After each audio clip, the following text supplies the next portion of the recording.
ہمارے یہاں نا بڑے ذکر ہوتے ہیں صبح سے شام تک. اب یہ دیکھنا ہے کہ سیاسی بات زیادہ ہوتی ہے یا مصطفیٰ کی بات زیادہ ہوتی ہے.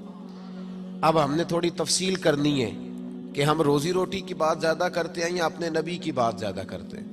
اس لیے کہ امت کا حق ہے کہ کثرت سے نبی پاک کا ذکر کرے، اور اسی ذکر کا ایک پہلو بڑا وہ یہ ہے کہ اپنے محبوب پر کھل کے درود و سلام پڑھے، کھل کے درود و سلام پڑھے. صبح و شام اس کی زبان پر درود کا نغمہ جاری رہے.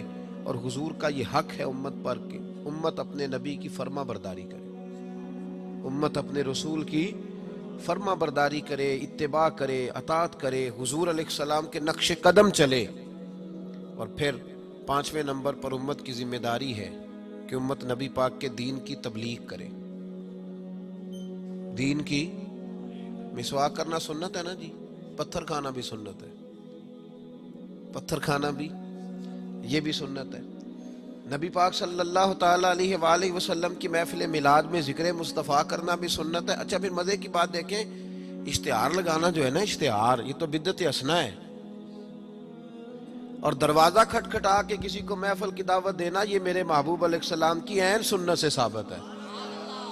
تو جس کا زیادہ اجر تھا نا اس طرف توجہ ہی نہیں.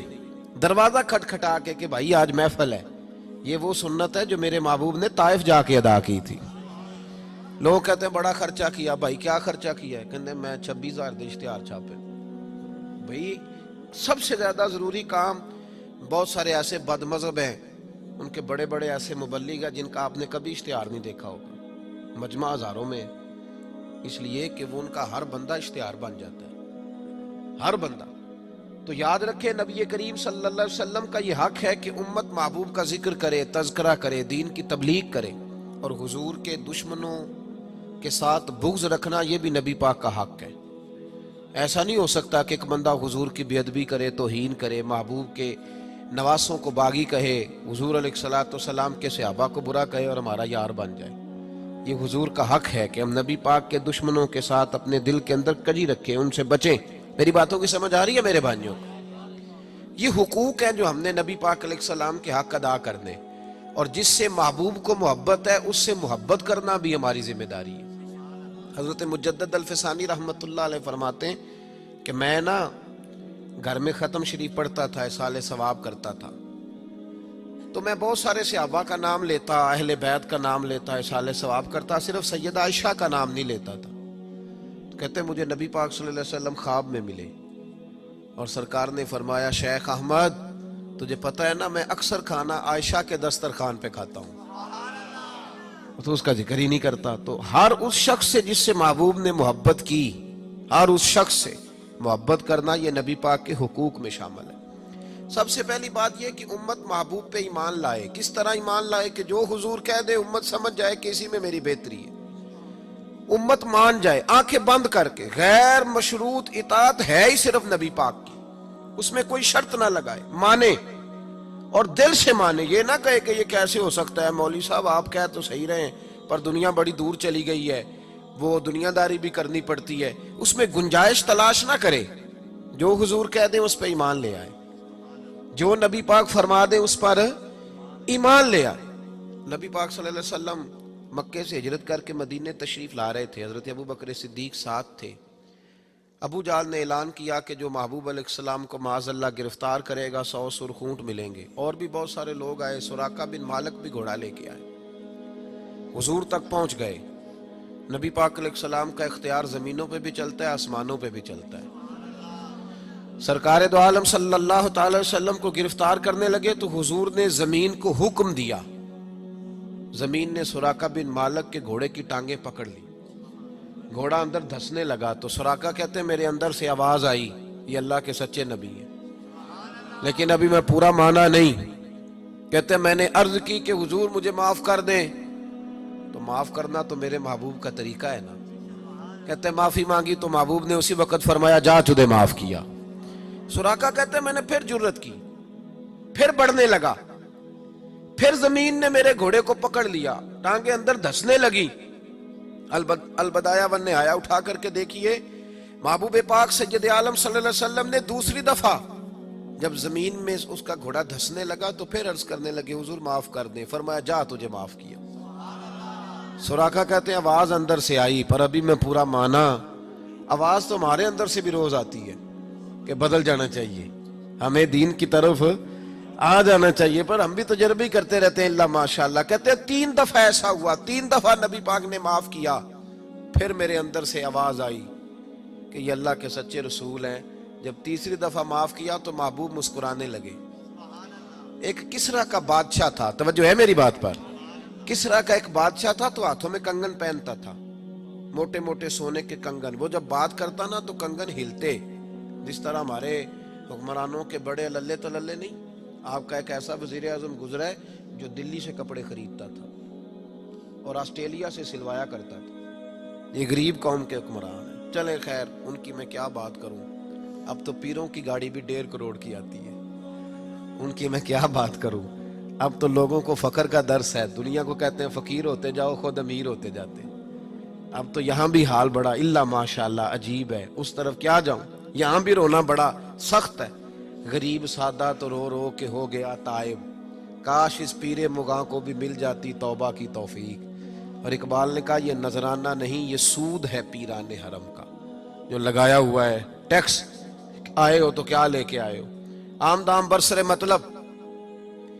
وہ کسرا کا بادشاہ جو تھا وہ کنگن پہنتا تھا, جب بات کرتا تھا تو بجتے تھے. تو مشہور بڑے تھے کہ اس کے کنگن ہیں بھائی. نبی پاک صلی اللہ تعالی علیہ وآلہ وسلم کو جب سراقہ آگے بڑھے نا گرفتار کرنے, تو محبوب نے فرمایا تو مجھے پکڑنے آیا ہے, ایک وقت آئے گا کسرا کا علاقہ فتح ہوگا, اس کے وہ کنگن میرے غلام اتار کے لائیں گے, اور سراقہ میں یہاں کھڑے ہو کے سالوں بعد کا وہ واقعہ دیکھ رہا ہوں کہ اس کے کنگن تیرے ہاتھوں میں آئیں گے. اب ذرا رک کے سوچئے, مکے سے نکلے ہیں, مدینے ابھی پہنچے نہیں, ایک گاؤں پہ بھی مسلمانوں کی حکومت نہیں. میرے محبوب نے اتنی بڑی بات کر دی, کسرا کا علاقہ فتح ہوگا. حضرت ابوبکر صدیق مسکرانے لگے. عامر بن فہیرہ فرماتے ہیں میرا سینہ چوڑا ہو گیا, بھئی تمہیں کیا ہوا؟ کہنے لگے محبوب نے کہہ دیا ہے تو انشاءاللہ علاقہ فتح ہو کے رہے گا. ساڑھے نبی دی زبان, ساڑھے واسطے قرآن, حضور نے فرما دیا لہذا ہوگا. یقین کامل کی دولت. سراقہ مسلمان ہو گئے, زمانہ گزر گیا.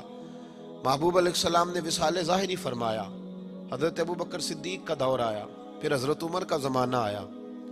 ایک موقع پہ جنگ ہو رہی تھی, صاحب طبقات نے لکھا ہے جنگ ہو رہی ہے تو کافر قلعہ بند ہو گئے.